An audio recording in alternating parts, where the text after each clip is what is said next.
What's up, guys? Happy Soul Sunday! Happy Soul Sunday. So today I'm going to be talking about what Brad preached on today. Oh. Because you inspired me. Oh, inspirational. Yeah. Do you want to say any quick words? Like, you have no idea where I'm going, but no, that's okay. It doesn't. But today we talked about having a lifestyle of generosity. Mm-hmm. And there's a difference between givers and generous givers. Mm-hmm. And so the generous givers live their life that way in everything. So they live it through their time, their treasures, and their talents. Yeah. And I added a fourth one this week. And I liked that. Yeah. So typically I stay with the 3 T's, the time, treasures, and talents. But I feel like the second one we got to be generous with is the 4th T, which is our temple. Which is? In our bodies. And making sure that the Bible says to love your neighbor as yourself.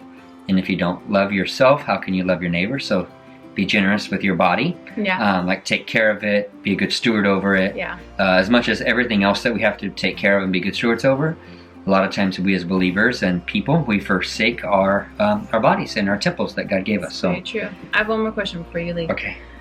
So would you say generosity is not... Can I come down? Yeah. Is that better? I feel like I was like over your shoulder and like, hey, what are you doing over there? Ooh, I haven't done that in a long time. Generosity is not just an act, but an attitude. Yeah, I think a lot of people think like, oh, I'm generous because I did this. Well, doesn't mean you're generous, that means you gave. The attitude and the posture of the way you live your life, and I talk about it all the time, but I talked about today too, is open-handedness. Mm-hmm. And so generosity is an open-handed lifestyle. Yeah. That whatever you do, you're open with. So saying that like, hey, I live a lifestyle of generosity means I'm open-handed. The reason why open-handed is so important is because God can give you and you can give at the same time. So it's closed fist is something that typically is a grip hold on your life, and the reason why this is we're open-handed. Does that make sense? Yeah. No, it's good. I thought I was rambling at the end there. It's okay. I'm not going to edit this, yeah. So. But one verse that pops into mind when you're just talking right now is, I think it's in Proverbs or Psalms somewhere, where it's like, don't eat with the stingy or something like that, because they're counting the cost of every morsel you're eating, but live and eat with the generous because they don't care. Like, it's more...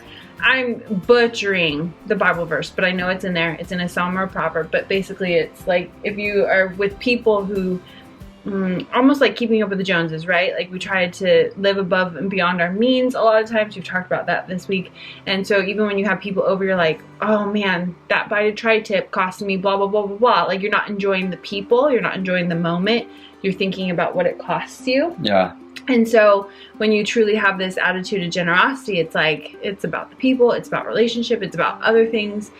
Even if we're having Little Caesars pizza, it doesn't matter. It's about the people that I'm affecting. And I didn't say this today as you were talking, I was thinking of this too. It's like, a lot of times people are like, oh, I'm so blessed. But the truth is like, with a lifestyle of generosity, you're blessed to be a blessing. Yeah. Like, you're blessed to bless others. You're blessed to take that next step. And I think a lot of times we look at people like, oh, I wish I can live like that. Mm-hmm. And for me, this is what I feel like. I think those people are blessed because God knows that they can entrust Him. He can entrust them with what He's given them. Right. Rick Warren says when he wrote his book, A Purpose-Driven Life, he said, it's not that I was great, or it's not that I was something special. The truth is that God knew that He can trust me.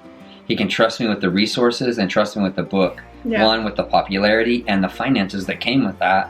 One of the best-selling books of all time. And so, not because Rick Warren was great, but God knew that He can trust Pastor Rick with that. And so, I don't know. Yeah. I'm blessed to be a blessing. Yeah. No, I mean, really he still drives an old beat-up F-150 and still gets his watches from Walmart. I think that's just practical. But yeah. I didn't ask Brad to be a part of this. He's actually going to blow leaves in our house, so that's why he didn't get a proper seat. No, so I don't get a seat at the table for this whole Sunday. I have to lurk over the shoulder. But Thank you. Bring me a holiday drink. Bring you a holiday drink because I owed you one from yesterday. Yes, he did. Took a long time. Okay, I'm finishing my message yesterday. So. I was like, this is a long day, buddy. It was. So. But yeah. All right. All right. Maybe next time I can have a seat at the table. Maybe next time. Thanks. I'm going to just do a few closing thoughts with that because I just thought it was So good.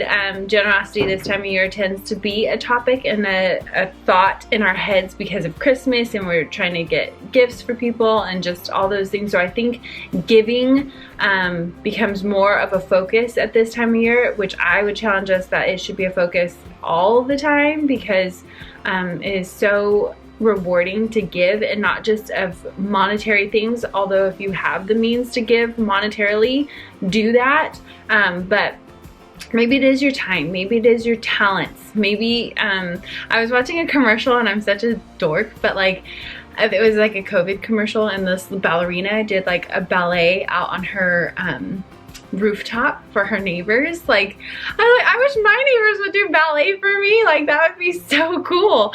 But maybe you have a really awesome talent that could just bless people in this season that has been so hard for so many. Maybe it is with your own self. Maybe right now you need to be generous in self-care time and time reading your word and taking care of your body. Maybe that is something you need to do.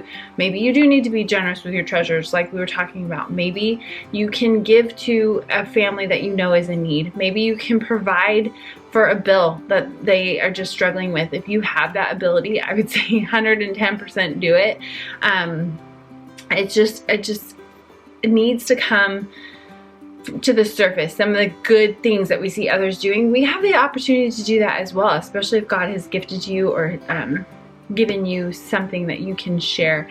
And then just another little challenge or thought that I had today was like, for some of us, this has been a really hard financial time, and maybe what we think, we don't do anything because we think we can't do the big things, but sometimes the little things are the things that matter the most and that make the most impact.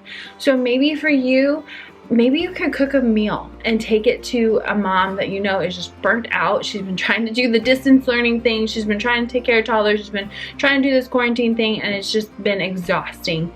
It'd be so nice to just take her a meal, or a family a meal. Maybe you know a dad who this is his first Christmas without his significant other, and maybe go wrap some presents for him because he didn't learn that or something. I don't know. Get so creative. Buy a coffee for someone. Maybe pick up a grocery store bill for somebody if you are able to do something like that. There's so many ways. Go think outside the box. Think above and beyond.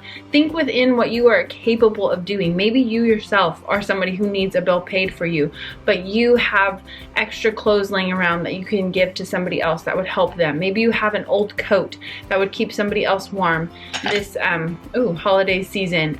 Do things like that. Let's think generous. Let's think abundantly. Let's think that we might not have everything, but we have something and we can give what we have. So that is my thought for you guys today on this Soul Sunday, and I hope you enjoyed. I hope you enjoyed the little impromptu with Brad.